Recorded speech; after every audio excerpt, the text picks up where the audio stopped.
नमस्कार दोस्तों, जब जब 13 अप्रैल का दिन आता है आंखें नम हो उठती हैं, सिर झुक जाता है उन शहीदों की याद में जो जलियांवाला बाग में जनरल डायर के हाथों शहीद हुए थे। लेकिन फिर एक गर्व का भाव भी मन में उठता है, क्योंकि उसी शहादत की लौ से एक ऐसे सपूत का जन्म हुआ था जिसने जलियांवाला बाग के गुनाहगारों को उनके आखिरी अंजाम तक पहुंचाया था। सरदार ऊधम सिंह नाम था देश के उस सपूत का। मेरी तरफ से और INC टीवी की तरफ से सरदारों के सरदार सरदार ऊधम सिंह को नमन। और आइए आपको दिखाते हैं उन पर एक विशेष कार्यक्रम 75 साल 75 मशाल। आजादी के 75 साल 75 मशाल। आजादी की 75वीं वर्षगांठ पर जहां आपको बहुत बहुत बधाई।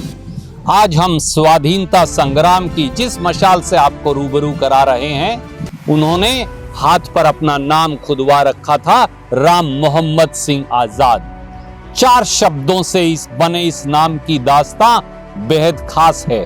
लेकिन उस पर चर्चा से पहले एक नजर आजादी की लड़ाई में सरदार ऊधम सिंह जी के योगदान पर।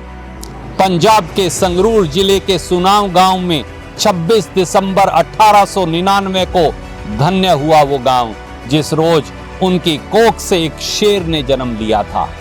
माँ बाप ने उनका नाम भी शेर सिंह ही रखा था।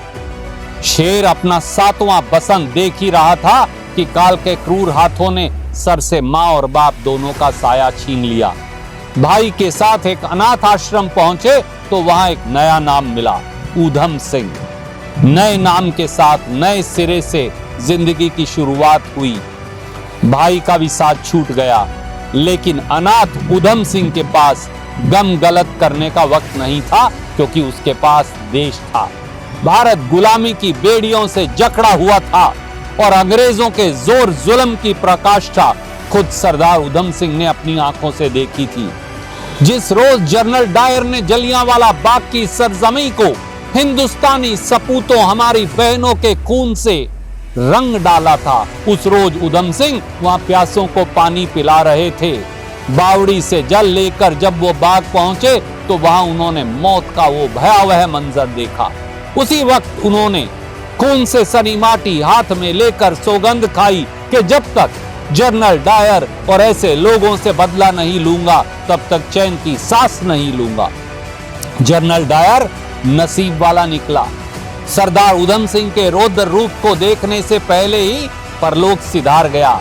लेकिन जनरल डायर के सरगना दूसरा डायर अभी जिंदा था, वो माइकल डायर, जो इतिहास के क्रूरतम हत्याकांड के वक्त पंजाब का गवर्नर था और जलियांवाला बाग हत्याकांड के लिए उतना ही जिम्मेदार था जितना जनरल डायर। उसके वजूद को नष्ट करने के लिए ऊधम सिंह रूस होते हुए 7 समंदर पार लंदन पहुंच गए और वहां उन्हें भरी सभा में भून डाला।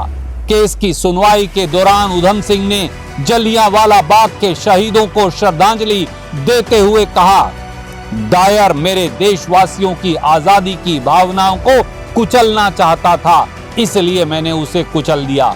मुझे खुशी है कि मैं अपना फर्ज अच्छी तरह से निभा सका। मेरे लिए इससे और अधिक खुशी की बात क्या हो सकती है कि मेरी जिंदगी मेरी मातृभूमि के काम आई। उन्होंने कहा कि वो स्वतंत्रता सेनानी हैं, ये बदले की भावना नहीं, ये देश को आवाज देने के लिए कहा था। सरदार की शहादत के साथ ही सामने आया उनका नया नाम, राम मोहम्मद सिंह आजाद। ये नाम उन्होंने खुद से रखा था। नाम के पहले 3 शब्द सर्वधर्म समभाव की भावना से ओतप्रोत, हिंदू मुस्लिम सिख की एकता के प्रतीक। आखिरी शब्द आजाद स्वतंत्रता की उस पवित्र भावना से पिरोया हुआ जो इंसानी नस्ल को हर तरह की गुलामी से मुक्त होने का संदेश देता है।